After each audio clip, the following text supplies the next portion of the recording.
Pour moi, c'est important de bien choisir sa mission et de bien choisir la structure que l'on va rejoindre. Dans un premier temps, pour ce côté sentiment d'appartenance, de savoir voilà, quelle structure on va rejoindre et quelle structure on a envie de rejoindre pour participer à construire un projet commun, un projet de groupe. C'est là où on va passer quand même la majeure partie de son temps. Donc il faut qu'on trouve du plaisir en allant travailler. Donc bien choisir son dirigeant qui véhicule les valeurs pour pouvoir se reconnaître à travers ces valeurs-là. Parce que 70% d'un recrutement réussi, ça se base sur des critères de savoir-être. Il faut pouvoir se projeter sur le long terme, d'une part pour se donner les moyens de grandir au sein d'une même structure, de pouvoir évoluer. Et ces possibilités d'évolution, c'est également structurant pour nous-mêmes en tant qu'humains, en tant que professionnels, d'avoir des possibilités par la suite de la part de l'entreprise.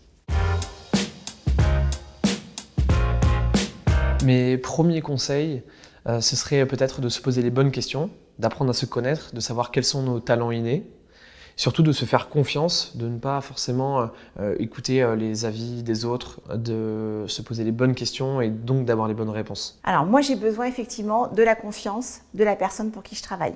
C'est important. Sans ça, je ne peux pas m'épanouir. On peut avoir en tête des schémas de pensée qui nous sont inculqués depuis soit l'enfance, soit dans le cadre de notre cursus scolaire. Essayez de mettre ça de côté parce que parfois on peut avoir un grand groupe en tête, on peut absolument penser que c'est ce qui nous convient le mieux alors qu'au final on est fait plutôt pour travailler en PME ou TPE.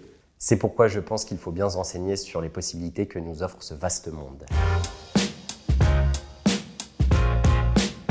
Un autre conseil qui peut être important, c'est au-delà de faire un travail sur soi-même, c'est de faire un travail de benchmark, de veille sur les différentes entreprises et structures qui peuvent exister sur le marché, qui partagent des valeurs qui sont les nôtres, qui proposent une mission qui nous parle, et qui proposent des métiers dans lesquels, encore une fois, on va s'épanouir, on va être animé au quotidien et dans lesquels on va pouvoir grandir et évoluer au fur et à mesure. J'aime bien aller consulter les rapports d'activité qui sont disponibles sur les sites internet des entreprises.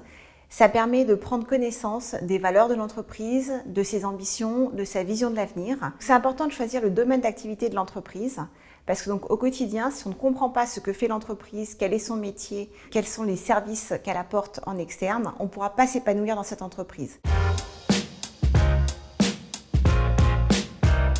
Pour moi, c'est très important effectivement de passer des entretiens d'embauche, notamment en physique plutôt qu'en visio, parce que du coup, on peut ressentir un peu les personnes au sein de l'échange et puis on peut ressentir aussi l'entreprise, ce qui s'y passe. Parce que donc, vous croisez d'autres collaborateurs et vous avez aussi un feeling, un ressenti des locaux.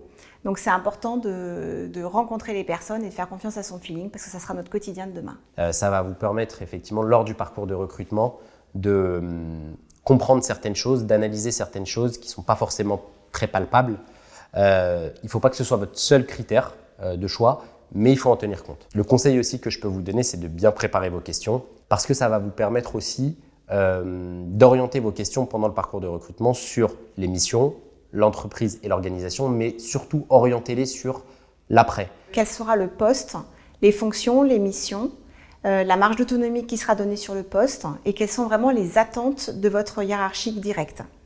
Mais aussi donc, pouvoir, de son côté, identifier ce que nous, on pourra apporter comme valeur ajoutée, quelles sont également aussi nos attentes. N'hésitez pas aussi à contacter des personnes qui travaillent dans la structure pour vous renseigner sur ce qui est pratiqué en termes de salaire, en termes d'ambiance de l'entreprise, en termes d'onboarding, qu'est-ce qui est mis à disposition du collaborateur pour favoriser son intégration. Et ça va vous permettre de capter certains éléments qui sont informels et qui n'apparaissent pas sur les fiches de poste. Albingia a très bien fait les choses, qui m'avait organisé aussi un petit déjeuner d'accueil, donc ce qui m'a permis de rencontrer toutes les personnes de mon étage dans un premier temps. Moi, j'ai demandé, après quelques temps dans l'entreprise, à faire un vie ma vie pour rencontrer les collaborateurs, connaître leur métier, connaître le fonctionnement entre les métiers de l'entreprise et effectivement donc avoir une meilleure compréhension de l'entreprise dans sa globalité.